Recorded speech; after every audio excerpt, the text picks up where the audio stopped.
7.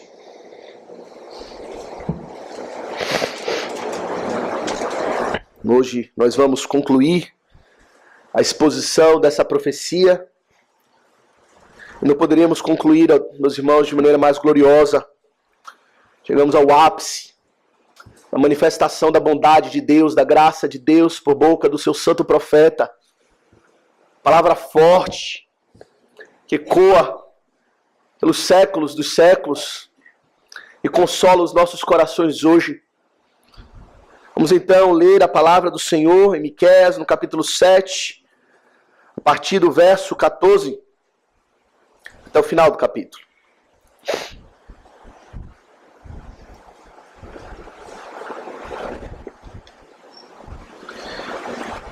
Miqueias 7, a partir do verso 14, diz assim a palavra do Senhor.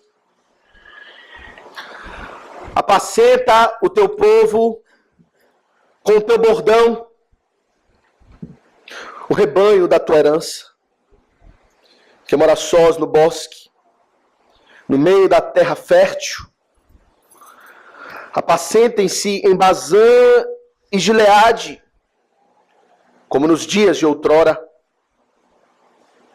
Eu lhe mostrarei maravilhas, como nos dias da tua saída da terra do Egito. As nações verão isso e se envergonharão de todo o seu poder. Porão a mão sobre a boca e os seus ouvidos ficarão surdos. Lamberão o pó como serpentes, como répteis da terra. Tremendo, sairão dos seus esconderijos e tremendo, virão ao Senhor nosso Deus e terão medo de ti. Quem, ó Deus, é semelhante a ti, que perdoas a iniquidade e te esqueces da transgressão do restante da tua herança? O Senhor não retém a sua ira para sempre, porque tem prazer na misericórdia. Tornará a ter compaixão de nós. Pisará aos pés as nossas iniquidades e lançará todos os nossos pecados nas profundezas do mar. Mostrarás a Jacó a fidelidade e a Abraão a misericórdia, as quais juraste a nossos pais desde os dias antigos. Amém. O Senhor abençoe ricamente a leitura da sua palavra. Vamos mais uma vez, meus irmãos, orar,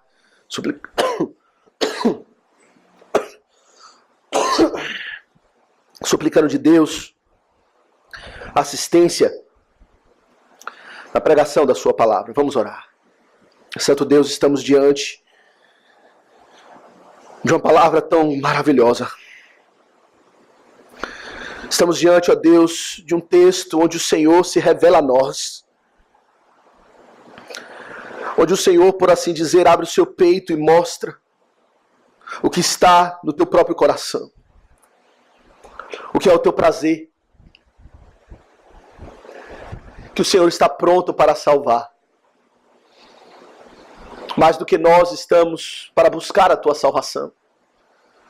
E assim, ó Deus, na consideração dessa passagem tão gloriosa, que fala tanto ao meu coração, eu suplico, ó Deus, que o Senhor nos abençoe com fidelidade, com clareza, podendo assim magnificar a tua palavra, e ela, ó Deus, caia como um bálsamo para os corações atribulados, para os corações angustiados, para aqueles que carregam fardos pesados e achem descanso no Deus glorioso. Que é o Deus é semelhante a ti. Nos abençoa, Deus. Suplicamos o teu favor, para a glória do teu nome, do teu Filho e do teu Santo Espírito. Assim oramos em nome de Jesus. Amém. Congregação do Senhor Jesus Cristo, quem você pensa que Deus é? Que imagem você tem de Deus no seu entendimento? Que tipo de percepção você tem de quem é Deus no seu caráter, na sua disposição? Você conhece realmente como Deus age? Aquilo que Deus ama? Aquilo que Deus aborrece? Você conhece a Deus? Meus irmãos, esse é o conhecimento mais importante que podemos ter. Conhecer o verdadeiro Deus. O Senhor Jesus Cristo disse que isso é a vida eterna. Conhecer a Deus e a seu Filho, a quem enviaste. João Calvino, no primeiro capítulo das suas Institutas, ele tem um parágrafo magistral, quando ele fala que a verdadeira sabedoria, verdadeiramente sólida, se encontra nisso, em conhecer a Deus e conhecer a nós mesmos. Dois conhecimentos que estão entrelaçados, diz Calvino. Precisamos conhecer a Deus para verdadeiramente saber quem nós somos. Mas à medida também que crescemos em compreensão da nossa necessidade, da nossa verdadeira natureza, mais apreciamos a Deus no seu caráter. E a verdadeira sabedoria se encontra aqui, em conhecer quem Deus é. Porém, a grande dificuldade, meus irmãos, é que às vezes muitos de nós, até mesmo aqueles que são crentes do Senhor Jesus Cristo, até mesmo aqueles que realmente foram lavados pelo sangue de Jesus, regenerados pelo seu Espírito para uma nova vida, podem, e muitas vezes, têm percepções um pouco distorcidas de quem Deus é no seu caráter. Por vezes, pendemos para um lado. Olhamos para Deus como aquele que é um Deus complacente. E falamos, Deus é amor. Deus é tolerante. Deus é gracioso. E aí acabamos caindo, por vezes, numa visão um pouco de libertinagem. Que Deus não odeia o pecado. Que Deus não liga para o modo como nós vivemos a nossa vida. Pois no final das contas, Ele perdoará todas as coisas e tudo será bom. Uma visão distorcida de Deus. Mas existe uma outra visão distorcida de Deus que também é igualmente danosa. É olhar para Deus quase que como um Deus iracundo. Um Deus que é santo. É o único atributo que contempla o de Deus. Deus se ira todos os dias. Ele sente indignação pelo meu pecado. Ele é justo juiz. Ele é fogo consumidor. Olham para essa perspectiva do Senhor e assim muitos vivem uma vida de constante tormento, de constante tristeza, de incerteza do amor de Deus. Temem a presença daquele que se diz, eu sou o vosso Pai Celestial. Aquele que diz, eu vos amei com amor eterno. E qualquer visão distorcida, seja para um lado, seja para o outro, afeta profundamente o relacionamento que temos com Deus. E é por isso que essa passagem, meus irmãos, é tão maravilhosa. Essa passagem aqui de Miqueias, especialmente esse finalzinho da sua profecia, ele apresenta para nós quem Deus é. Eu acredito que toda a sua profecia, desde o início até aqui, foi nos conduzindo para chegar a esse ponto. A fazer essa pergunta que o profeta faz aqui no verso 18. Quem, ó Deus, é semelhante a ti? Os irmãos sabem, é isso que significa Miqueias. A palavra Miqueias significa isso. Quem, ó Deus, é semelhante a ti? Esse é o nome do profeta. E o profeta então ele conclui a sua profecia apresentando essa pergunta como uma expressão de adoração a Deus. E ele responde, mostrando e louvando quem verdadeiramente, por meio de quem Deus é, pelo seu caráter e pela sua misericórdia. E assim então, meus irmãos, queremos considerar essa passagem, Miqueias 7, de 14 a 20, sobre o seguinte tema: quem, ó Deus, é semelhante a ti? E queremos considerar, meus irmãos, segundo a própria divisão natural do texto, 3 pontos. Primeiro, a oração do profeta. Ele apresenta para nós no verso 14. O profeta aqui, ele ora a Deus e ele suplica a Deus por uma necessidade do povo que veremos em instantes. Em segundo lugar, nós temos a resposta de Deus, do verso 15 até o verso 17, com respeito à oração do profeta. E por último, nós temos uma expressão de louvor do profeta a Deus, a partir do verso 18 até o verso 20, quando ele apresenta o clímax de toda a sua profecia e nos revela verdadeiramente quem Deus é. Porém, meus irmãos, precisamos nos lembrar um pouco do contexto, não é?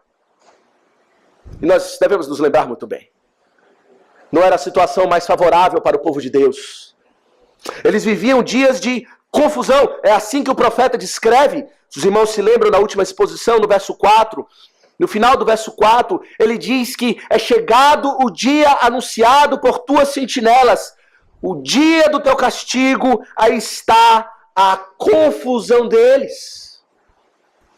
O povo de Deus vivia um momento de caos. Você pensa que estamos passando por crise? Não chega nada parecido ao que eles estavam vivenciando. Uma crise profunda, imensa, onde não se salvava ninguém. O próprio profeta, os irmãos devem se lembrar, ele fala no início do verso 4, que o melhor dentre os povos, dentre aqueles que habitavam no povo, era como um espinheiro. Príncipes, governadores, juízes, profetas, sacerdotes, todos corrompidos. O caos estava estabelecido no meio do povo de Deus. A iniquidade e a transgressão havia proliferado em níveis alarmantes.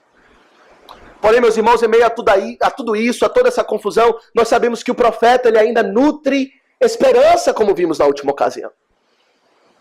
Ele ainda espera em Deus. Ele fala no verso 9, em humildade, eu sofrerei a ira do Senhor. Ele reconhece como que um porta-voz do povo. Ele fala, sofrerei a ira do Senhor, porque pequei ou pecamos contra Deus. Ele se humilha, ele reconhece que de fato é merecedor de tudo aquilo. Mas ele olha para Deus. No verso 7, acompanhe comigo, ele diz, olharei para o Senhor. E no meio de todo esse caos, ele diz, eu esperarei no Deus da minha salvação. O meu Deus me ouvirá. Era essa a esperança do profeta. Ele não tinha esperança nos homens. Se ele olhasse para os homens, ele tinha o seu coração certamente atribulado, desanimado. Mas ele olhava para cima. Eu olharei para Deus, o Deus da minha salvação. E com certeza de fé, ele diz, o meu Deus, eu sei, ele me ouvirá. Ele ouvirá as minhas orações. Ele ouvirá as minhas súplicas, a minha intercessão em favor do povo. Pois eu sei quem é o Deus que eu vivo, que eu sirvo. Eu conheço a Deus, diz o profeta. E é isso então, meus irmãos, que nós temos a partir do verso 14. No verso 14 nós temos a oração do profeta. Que ele leva até Deus, que ele clama a Deus nesse clamor de esperança. Como que lançando a sua última chance de esperança para Deus e dizendo, Senhor, se o Senhor não nos responder agora, não temos outra esperança e pereceremos afinal. E ele ora a Deus. Verso 14. A sua oração é o seguinte. Ele ora a Deus dizendo, apacenta o teu povo com o teu bordão. O rebanho da tua herança, que mora sós no bosque, no meio da terra fértil. Apacentem-se em Bazã e Gileade, como nos dias de outrora. Essa é a oração do profeta. Ele suplica a Deus que Deus o socorra como pastor.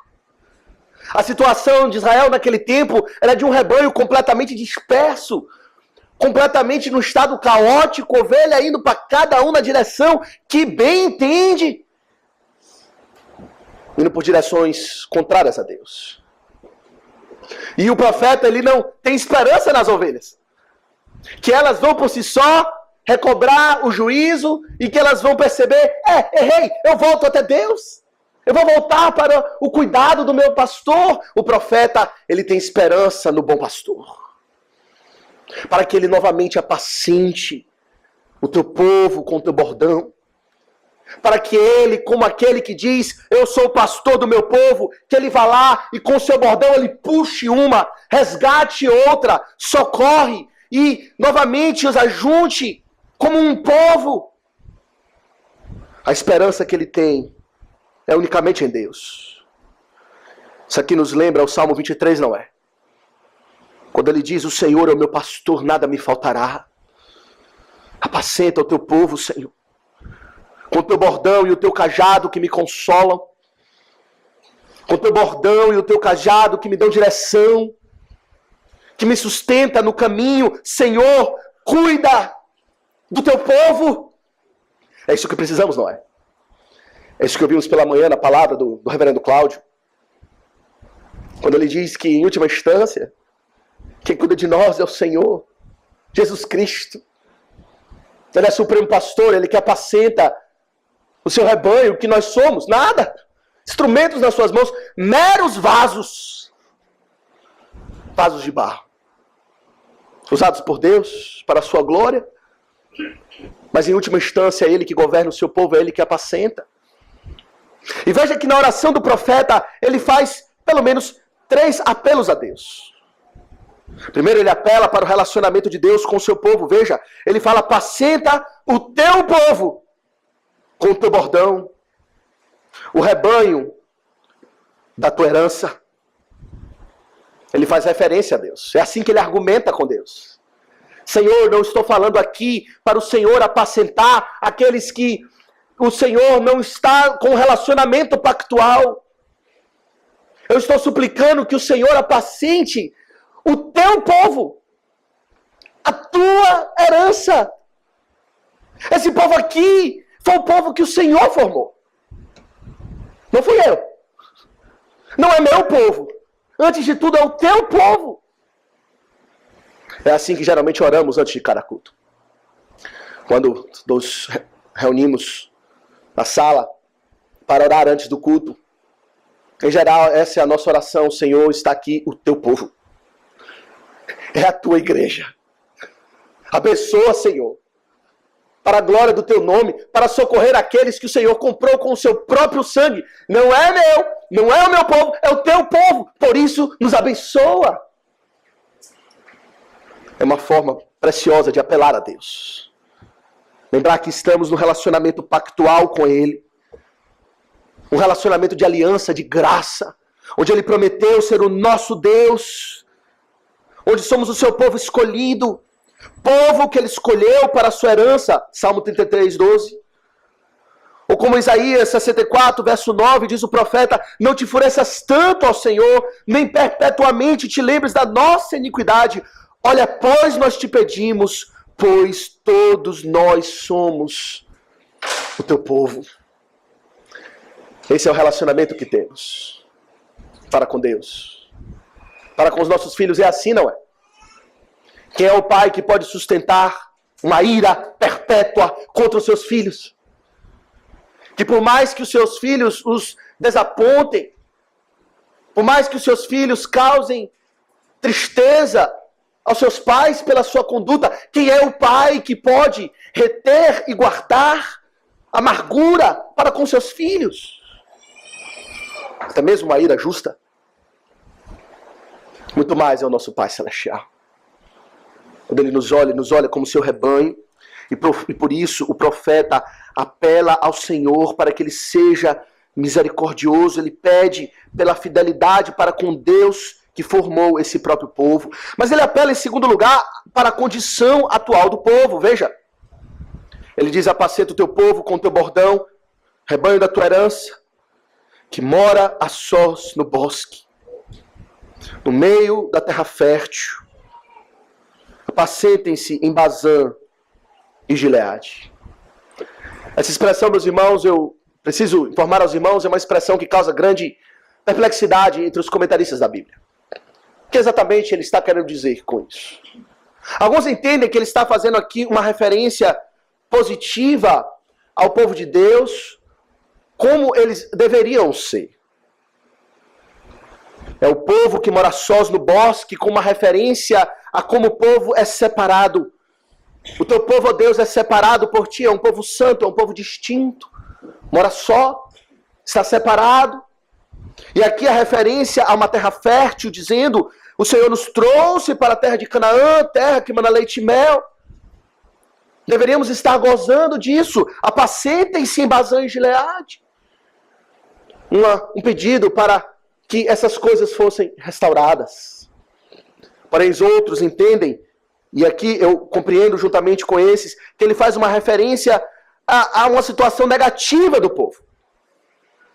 Mostrando para Deus o quão vil e quão deplorável era a condição atual do povo.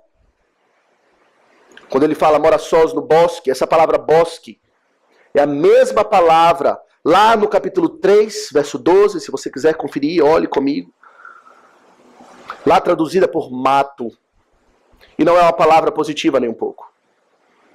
Veja Miqueias 3,12, ele diz o seguinte: portanto, por causa de vós, Sião será lavrada como um campo, e Jerusalém se tornará em monpões de ruínas, e o monte do templo numa colina coberta de mato. Essa expressão, coberta de mato, é a mesma palavra lá traduzida por bosque. É como se eles dissessem: olha para o teu povo, estamos habitando no meio de mato, e ali perto de nós está uma terra fértil, que nos rodeia, e não estamos desfrutando dessas coisas. E aí então ele apela e pede ao Senhor: apacenta-nos novamente em Bazã e Gileade. Bazã e Gileade eram terras férteis, eram terras produtivas. E ele pede: Senhor, nos traz de novo, para gozar daquilo que o Senhor tem preparado para nós. Queremos gozar das tuas ricas bênçãos. E olha aqui o teu povo numa condição deplorável. Me lembra a parábola do filho pródigo. Aqui está aquele filho que em rebeldia, em iniquidade e transgressão, saiu da casa do pai como ovelha desgarrada. E por conta dos seus próprios pecados, ele se encontra não num mato, não em bosque, mas ele se encontra num chiqueiro, comendo bolotas. E certamente, se o seu pai pudesse contemplá-lo de longe e saber precisamente qual era a condição do seu filho, sabendo o seu pai que em casa ele tinha fartura e abundância, isso moveria o coração do seu pai de pena pela condição do seu filho, não é? É mais ou menos isso que o profeta está fazendo aqui. Olha, Senhor, para a condição deplorável do teu povo. É o teu povo vivendo em ruínas. Apacenta-nos novamente em Bazã e Gileade. Apacenta-nos onde o Senhor tem a riqueza, abundância e fartura. E abençoa-nos grandemente. Mas por último, veja, ele apela, em terceiro lugar, para o passado. Ele diz: apacentam-se em Bazã e Gileade, como nos dias de outrora. Uma oração nostálgica, não é? Mais do que isso. É uma oração quando ele olha para o passado e contempla períodos gloriosos da história do povo de Deus. Contempla períodos onde Deus verdadeiramente apacentou o seu povo com riqueza em Bazã e Gileade. O povo viveu em intimidade com Deus, onde havia alegria da salvação. Certamente aqui ele faz referência ao Êxodo. Um momento onde o Senhor realmente ele assumiu o cuidado pastoral do seu povo e operou as suas maravilhas. E tirou o povo do Egito e os guiou como um bom pastor até a terra de Canaã, Bazã, Gileade. Nos apacentou gloriosamente. Eu quero viver novamente isso, Senhor. Eu queria experimentar esses dias de bênção novamente. Quantos de nós não estão fazendo essa oração? Pelos nossos pecados nos distanciamos de Deus. Nos afastamos do Senhor, dos seus caminhos. O entristecemos. Não achamos força para voltar. Olhamos para Deus e fala: Senhor, restaura os dias de outrora. Restaura os dias do primeiro amor, Senhor. Onde havia fervor no meu coração para servi-lo. Dias onde meu coração era consagrado a Ti. Quantos não estão fazendo essa oração? Aqui mesmo. A esperança que o profeta nos dá é a resposta de Deus. Resposta que o Senhor dará a ele, mas que por extensão dá a nós. Me diga, pelo que você conhece de Deus, como Deus responderia? Pelo que você compreende do caráter de Deus, de quem Deus é, como você pensa que Deus responderia a essa pergunta? Talvez ele respondesse: chega, minha paciência esgotou, aqui eu vou consumir esse povo.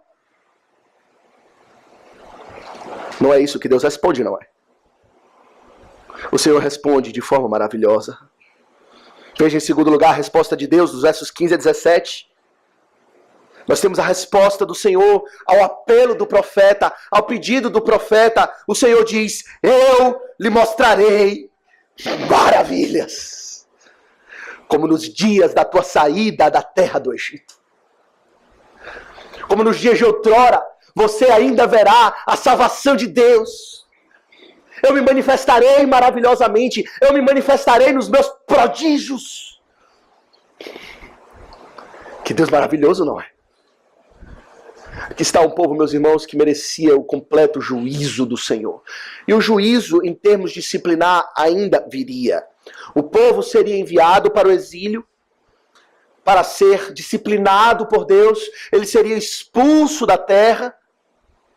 Mas o propósito aqui, o profeta ele já expressou, o propósito não é destruir o povo, mas discipliná-lo, para que novamente ele pudesse manifestar as suas maravilhas, os seus prodígios. Essa palavra aqui, maravilha, é a mesma palavra que o Senhor disse a Moisés, quando se encontrou com ele ali naquela sarça ardente que queimava e não se consumia, e o anjo do Senhor falou por meio da sarça, e disse: vai, pois eu estenderei a mão e ferirei o Egito com todos os meus prodígios, com todas as tuas maravilhas, minhas maravilhas. Eu estenderei a mão e socorrerei o meu povo. E foi isso que Deus fez, não foi? Ele envergonhou os inimigos. Ele humilhou o faraó. Ele o fez se afogar no mar. Ele destruiu o carro. E aquele povo fraco, um povo que era escravo, recebe a manifestação da maravilha de Deus, do seu poder, que representa para nós o Evangelho, não é? É isso que o sair da terra do Egito significa, como falamos pela manhã. Representa a redenção de Deus. Quando aquele povo sai, protegido pelo sangue da aliança, besuntado nos umbrais das portas, Jesus Cristo mesmo, o Cordeiro de Deus que tira o pecado do mundo, protegendo aquele povo, o Senhor manifesta o seu poder e ele diz: envergonharei as nações, no verso 16. Porão a mão sobre a boca e seus ouvidos ficarão surdos, lamberão o pó como serpentes, como répteis da terra. Tremendo sairão dos seus esconderijos e tremendo virão ao Senhor nosso Deus e terão medo de ti. Que reviravolta, não é? Aqui está o povo de Deus cercado pela Síria, nação poderosíssima do tempo antigo, ameaçando completamente destruir o povo de Deus, e em parte sendo guiado por Deus para trazer juízo ao seu próprio povo, disciplina. Mas o Senhor diz: essa não vai ser a condição final. Eu trarei uma reviravolta a essa situação.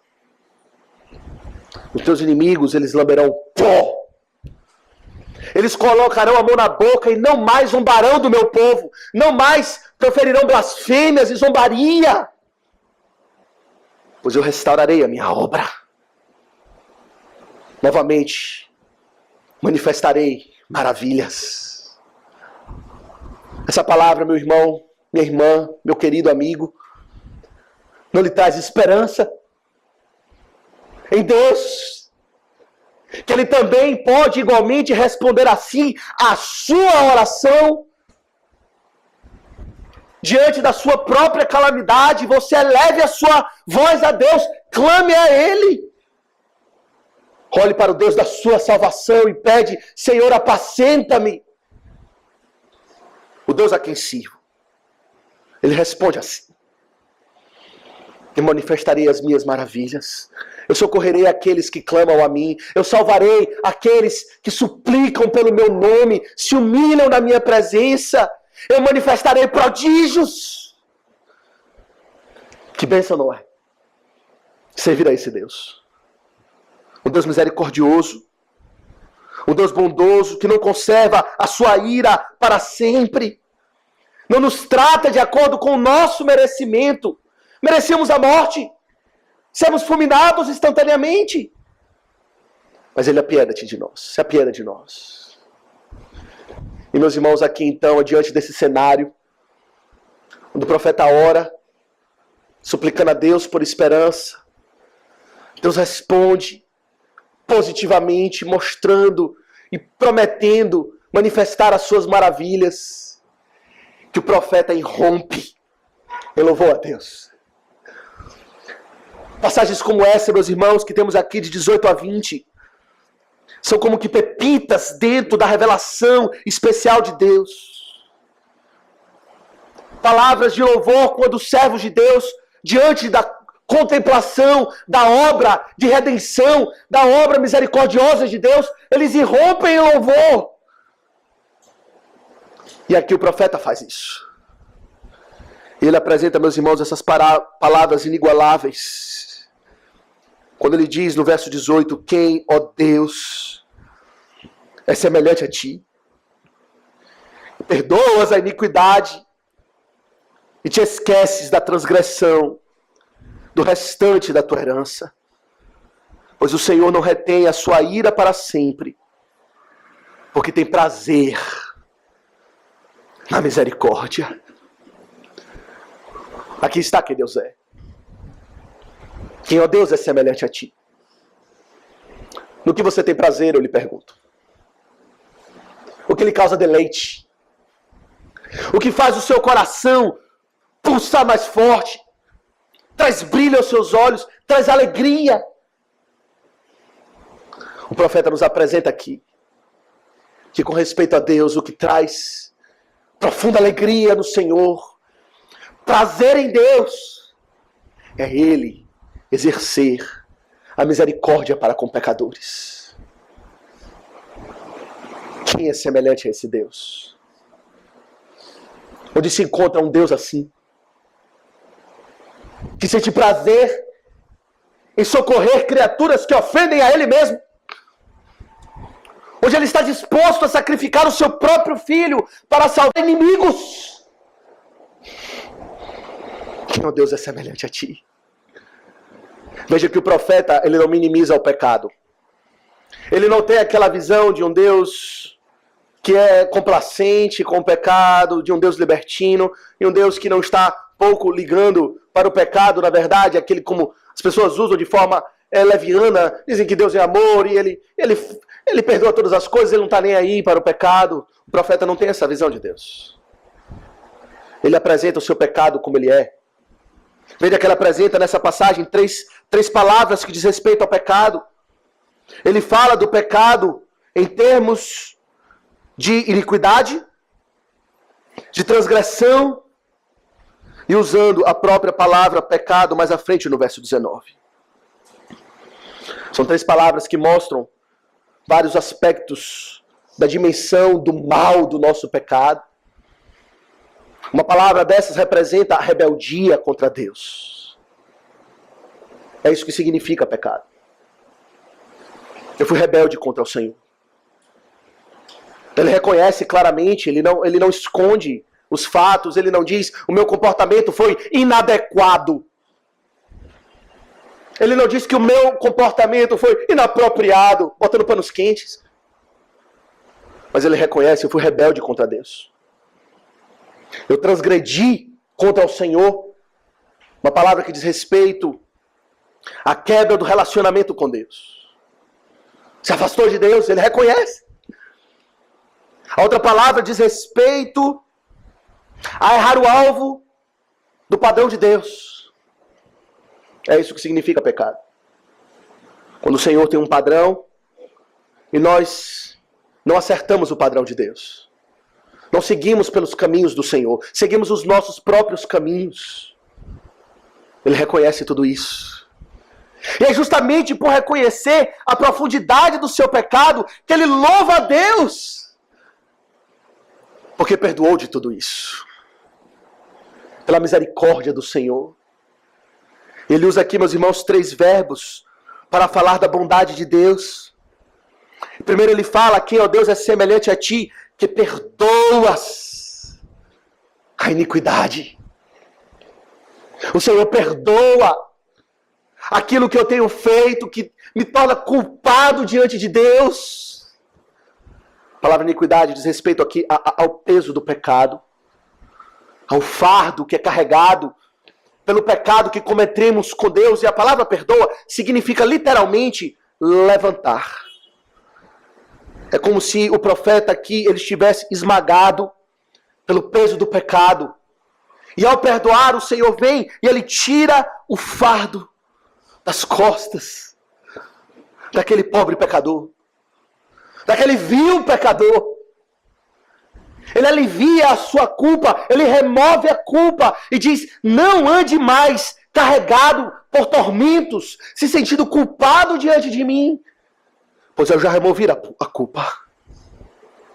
É isso que diz o Salmo 103, não é? Ele não repreende perpetuamente, ele não conserva sempre a sua ira, ele não nos trata segundo os nossos pecados e nem retribui consoante as nossas iniquidades. Você já sentiu de Deus o fardo cair dos seus ombros? O fardo da culpa do pecado? É isso que Deus faz.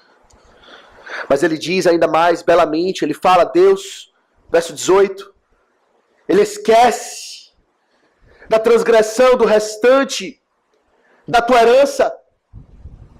Transgredimos contra o Senhor, fizemos aquilo que não é do teu agrado, agimos como rebeldes, mas o Senhor, ele esquece.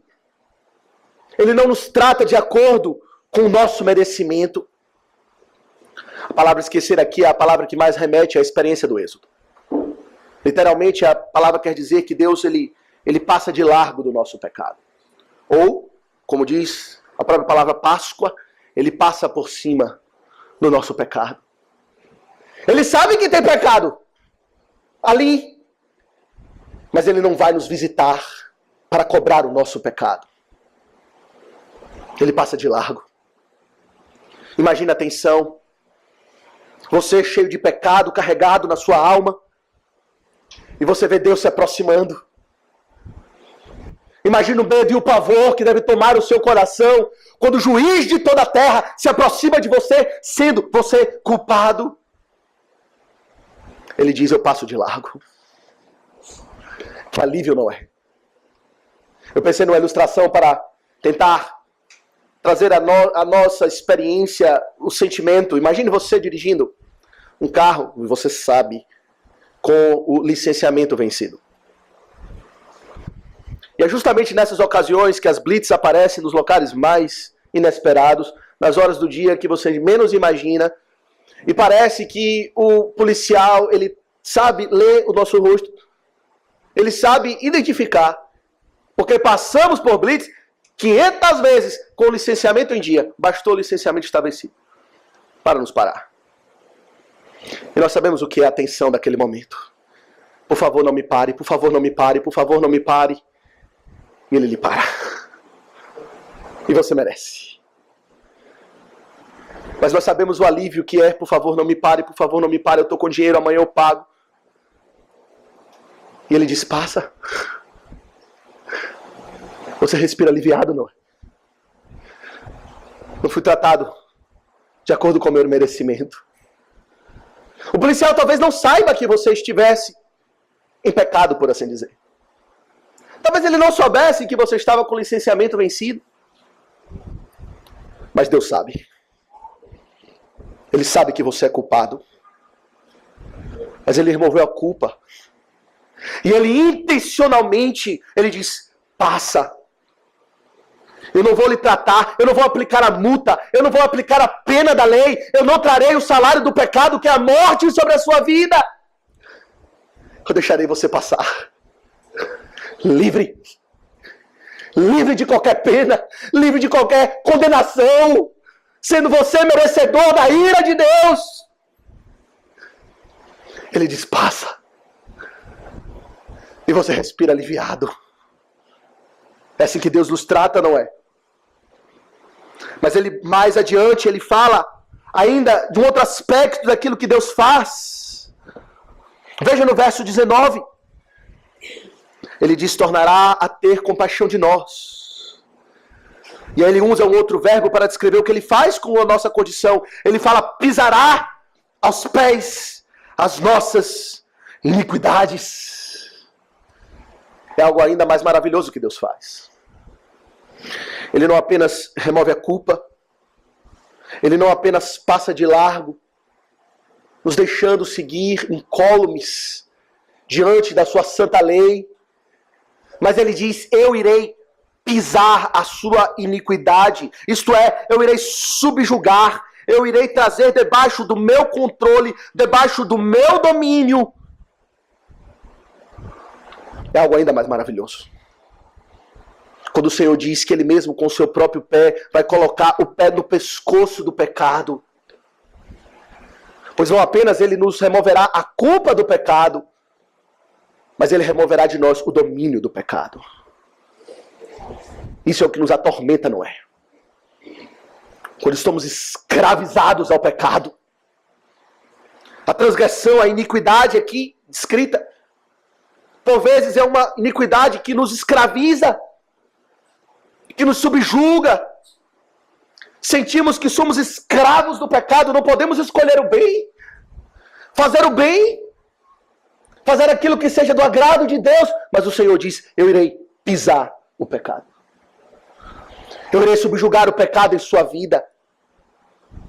Eu lhe darei o meu Santo Espírito, para que vocês agora não sejam mais escravos do pecado, nem escravos da lei, mas sim apresentem os vossos membros como escravos da justiça, da retidão e da graça. Que coisa maravilhosa olhar para esse Deus que nos liberta do nosso maior inimigo. Eu lhe pergunto, que inimigo você tem maior do que o pecado? O que lhe traz mais tristeza nessa vida do que o pecado interior?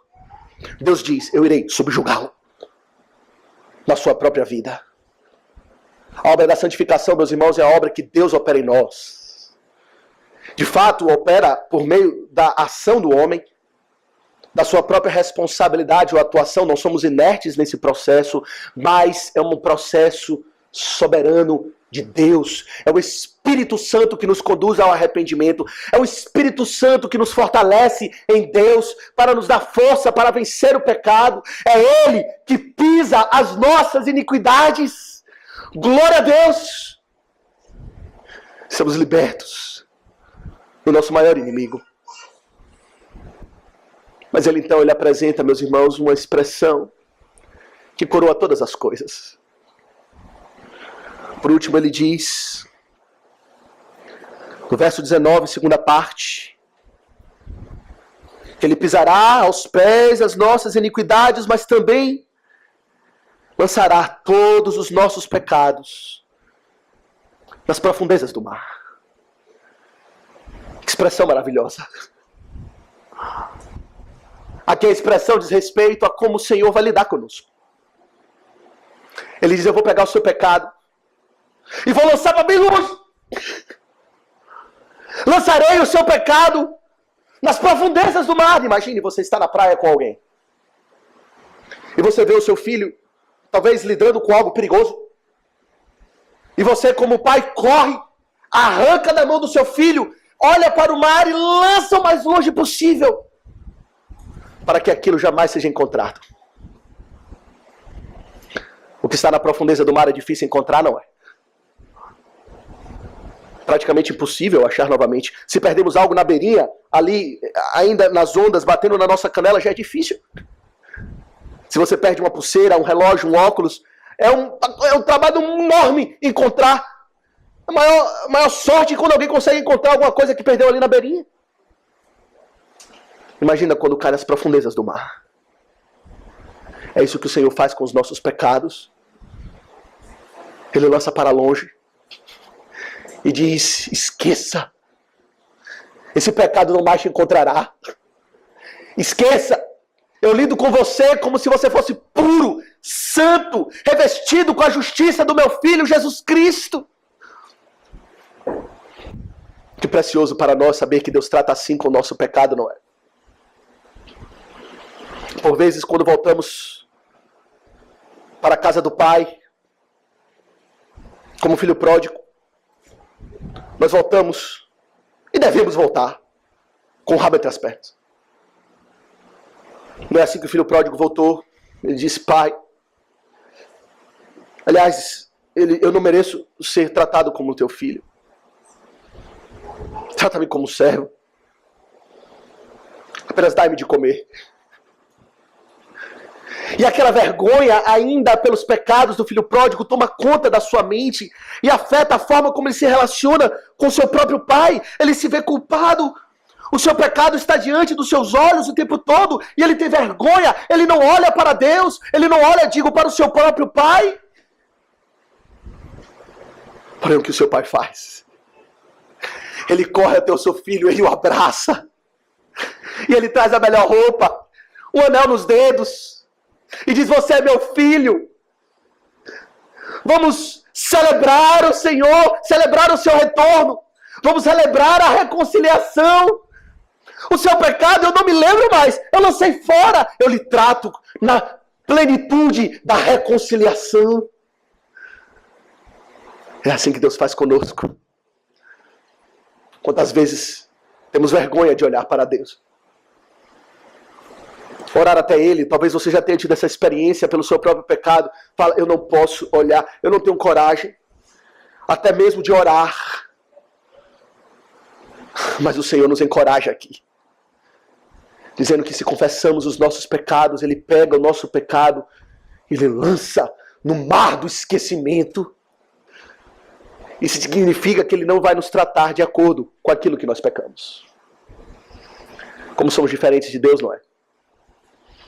Nós temos a tendência de jogar as coisas na cara.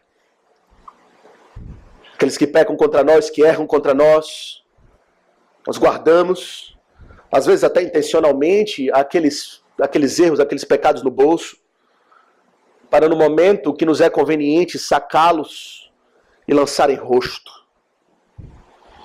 daqueles que pecaram contra nós. Fazemos isso porque somos maus. Mas Deus tem prazer na misericórdia. Ele não lança em rosto jamais os nossos pecados. Ele não guarda para depois dizer: te disse, olha como você é. Eu sabia que você era assim. Quantas vezes pensamos que Deus é nosso igual? Não conhecemos a Deus, pensamos que Deus é a nossa semelhança. Que Deus lança em rosto os nossos pecados. Lidamos com Deus com essa visão distorcida que temos dele. De que Ele lida com o pecado como nós lidamos com o pecado. Como iracundos, sem misericórdia, lançando em rosto, dizendo: você jamais vai conseguir vencer essas coisas. Mas Deus não é assim. Ele é único. Pois Ele tem prazer na misericórdia. É isso que deve, meus irmãos, encher o nosso peito para adorar a Deus. O profeta, meus irmãos, ele não diz aqui nessa passagem O que é que foi necessário para que tudo isso pudesse ser feito? Ele fala da misericórdia de Deus. Mas nós sabemos o que é que precisou acontecer para que essa misericórdia fosse possível a nós. Que todo esse pecado que Deus removeu, que Deus passou de largo, que Deus se esqueceu, que Deus lançou no mar do esquecimento, que Deus subjugou, Ele lançou sobre o seu próprio Filho, Jesus Cristo. E essa é a garantia que nós temos, que de fato Deus não nos tratará de acordo com o nosso pecado, porque Ele já tratou em Jesus Cristo. Ele carregou sobre si as nossas iniquidades. O castigo que nos traz a paz estava sobre Ele. Recebemos a bênção, porque Ele se fez maldição em nosso lugar. Jesus Cristo é a própria misericórdia de Deus para nós. A garantia de que Deus é misericordioso. É a prova que Deus deu de que Ele nos amou, sendo nós ainda pecadores, a ponto de entregar o seu próprio Filho para morrer por nós. Louvado seja Deus pelo seu Filho, que carregou o peso da nossa maldade, a cólera da ira de Deus. E agora nós podemos andar com a nossa consciência completamente limpa. Limpa não pelo nosso próprio proceder, mas limpa pelo sangue de Jesus, que nos purifica de todo pecado. Quantas vezes tentamos nos purificar a nós mesmos? Quantas vezes procuramos aceitação diante de Deus? Pelos nossos próprios esforços, pecamos e falamos: Senhor, me dá apenas um tempinho, que eu vou aqui agora melhorar. Eu vou tentar ser um servo do Senhor que lhe agrada. E quem sabe o Senhor vai agora me aceitar, porque eu melhorei o meu comportamento. Justiça própria. Mas o verdadeiro crente, que espera na misericórdia de Deus, ele fala: Senhor, aceita-me no teu Filho. Eu sofrerei a tua ira, Senhor. Meu pecado está diante de ti. Faz comigo o que bem entender. Mas estende a tua misericórdia por meio do teu Filho.